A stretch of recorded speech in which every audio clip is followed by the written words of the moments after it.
Les 11 nations du Québec sont Innu, Inuit, Abénaki, Anishinaabe, Atikamekw, Crioux, Wendat, Malécite, Naskapi, Mi'kmaq et Mohawk. Bienvenue au cours Autochtone 102. Autochtone 102, c'est parce qu'on prend pour acquis que tu as déjà assimilé quelques notions de base puis que tu n'utilises pas des mots comme sauvage, squaw, kawish ou indien pour parler de nous.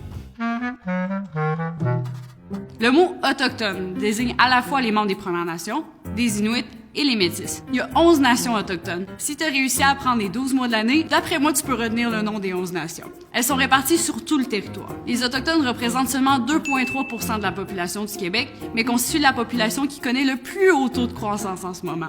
On a un taux de natalité 4 fois plus élevé que celui des non-autochtones.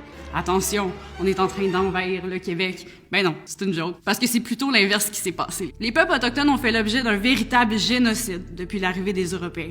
Ils ont subi plusieurs tentatives d'assimilation et d'extermination. En 1760, par exemple, le général Amherst a intentionnellement distribué des couvertures contaminées à la variole à des communautés autochtones, ce qui a décimé la moitié de la population de certains groupes.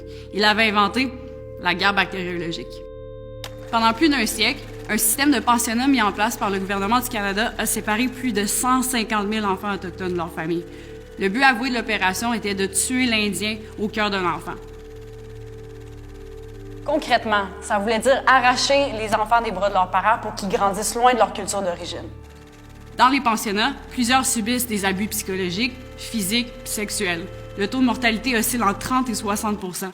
Tu penses peut-être que ça, c'était dans l'ancien temps, mais ça s'est poursuivi jusqu'en 1996. 96, c'est pas si loin que ça. J.K. Rowling est en train d'écrire le premier Harry Potter. De 1940 jusqu'aux années 80, des dizaines de milliers d'enfants autochtones sont retirés de leur famille pour être adoptés par des Blancs, sans aucune autre raison que de faire disparaître les Autochtones. C'est ce qu'on a appelé la rafle des années 60, même si ça a duré bien plus qu'une décennie.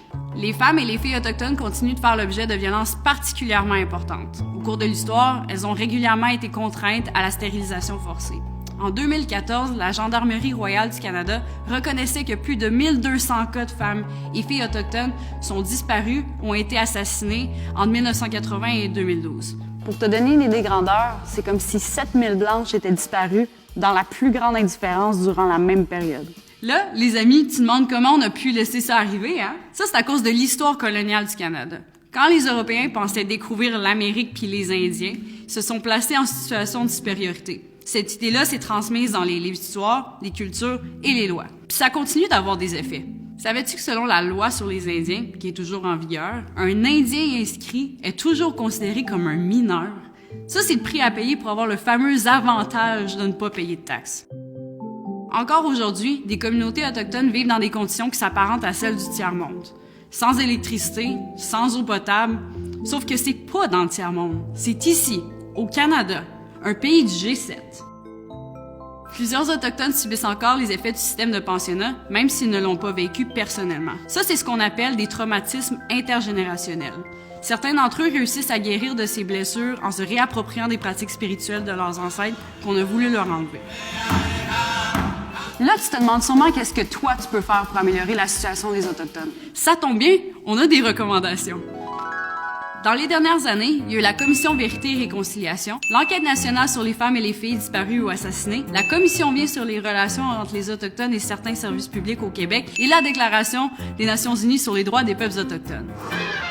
Chacune de ces initiatives a proposé plusieurs recommandations pour atténuer les effets du colonialisme et entreprendre un processus de réconciliation entre les nations. Par exemple, reconnaître ses torts, ce qui est un début, présenter ses excuses aux Premières Nations, inclure le point de vue des Premières Nations dans l'enseignement de l'histoire, favoriser l'apprentissage des langues autochtones, se renseigner sur les réalités autochtones, puis toi, personnellement, tu peux découvrir les cultures autochtones. Par exemple, en visitant des espaces culturels et des musées, en écoutant des balados, en suivant la route des Powwows du Québec ou en regardant des films du Wapikoni ou l'un des 53 films réalisés par la cinéaste abénaquise Alanis Obomsawin. 53 films! D'ici là, notre prochaine leçon portera sur la représentation des Autochtones dans la culture populaire, d'Annie Cooney à Pocahontas. À la semaine prochaine, les amis!